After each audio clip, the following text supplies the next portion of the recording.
বাড়ি জুড়ে এত লোক, একটা কামের লোক নাই, সবকিছু আমার গরম লাগে।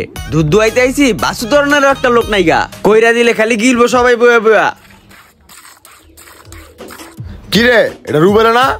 হ চেয়ারম্যান সাহেব, এটা তো রুবেলই। চল তো গিয়া দেখি। চলেন যাই। যা যা দুধ খা।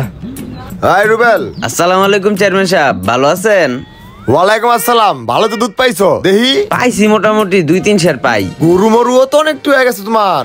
দেশি গায়ের দুধ মনে হইতাছে। এক কাম করো, এটি ধরো, আমার বাইক পাড়া দিও। আর ডেলি এমনি বালতি ভরে আমার বাইক পাড়া দিও দুধ। আমি জায়গায় দিলে থাকো। ওই আয়, ছাতা ভালো মতো ধর।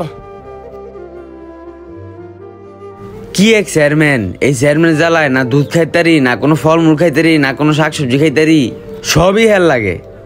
অত্যাচারী চেয়ারম্যান। হন, কার কোন ফসল ভালো হয় এটা খেয়াল রাখবি। যার যেটা ভালো হয় সেটাই আমার দরকার। হ চেয়ারম্যান সাহেব, আমি তো এটাই খেয়াল রাখতাছি। চেয়ারম্যান সাহেব, মনে হয় তালের রস। এটা কি মনির আসেন না? আয় মন্টি, এদিকে আয়। চালু নাই মাই, এনতে নাই এতক্ষণ লাগে কে? আসসালামু আলাইকুম চেয়ারম্যান সাহেব, কেমন আছেন? এদিকে আয়। ওয়ালাইকুম আসসালাম। ভালোই তো রস নামাইছো। হ পাইছি মোটামুটি, আলহামদুলিল্লাহ। রস তো ভালোই হইছে। টোপা কটা লাগাইছো? 4-5টা। সব মিলে তাহলে মনে হয় 4-5 কেজি রস হইব, ঠিক না? আচ্ছা তাহলে ঠিক আছে, এই সবটি নামায়া বাইক নিয়ে দিও। এটা ধরো। ঠিক আছে চেয়ারম্যান সাহেব। ওই আয়, পুপ্পারা বেগুন খেতে যাওয়া লাগবো। সবাই অত্যাচারী চেয়ারম্যান, কোনো কিছু কইরা শান্তি পাই না, যা লাগে সবই লয়ে যায়। একজন কৃষকের ধান লাগানো থেকে শুরু করে গোলা ধান তোলা পর্যন্ত যে কতটুকু কষ্ট, তা যদি এই অত্যাচারী চেয়ারম্যান জানতো।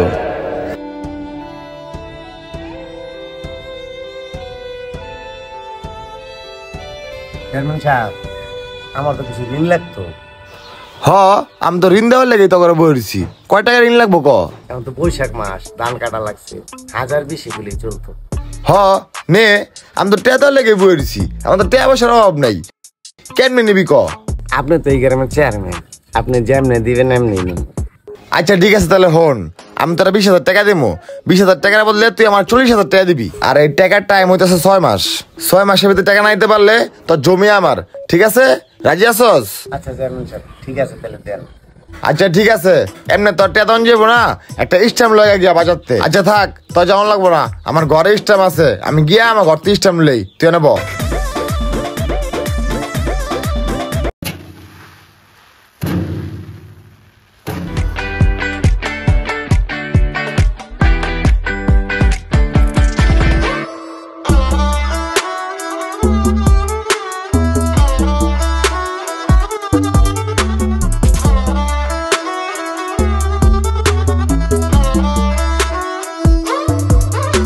কি রুবেল, ধান তো ভালোই উঠাইছো।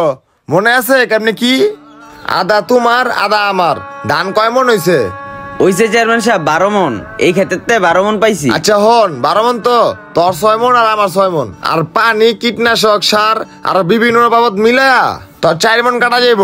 রইল আর 2 মন। 2 মন রাখা 10 মন আমার বাইক পাড়া দিবি, বুঝছস? চেয়ারম্যান সাহেব 2 মন যদি আমি রাখি তাহলে আমি কেমনে চলমু? আমারও তো বউ পোলাপান আছে। তুই কেমনে চলবি এটা তো আমার দেহার বিষয় না। আমার ভাগ আমার বাসায় পাড়া দিবি ঠিক মতো, বুঝছস? কথাটা যেন মনে থাকে। এই মনে স্বৈরাচারী চেয়ারম্যানের পাল্লায় পড়ছি, সবকিছুই হেল লাগে। এখন খালি না খেয়ে মইরা যাওয়াটা বাকি রয়েছে আমার। ধানই লইতাম না। খাইতে খাইতে একদিন পুরো গ্যারামটা রেখে আলামো। আমি হইতেছি অত্যাচারের চেয়ারম্যান, কেউ আমার থেকে রেহাই পাইব না।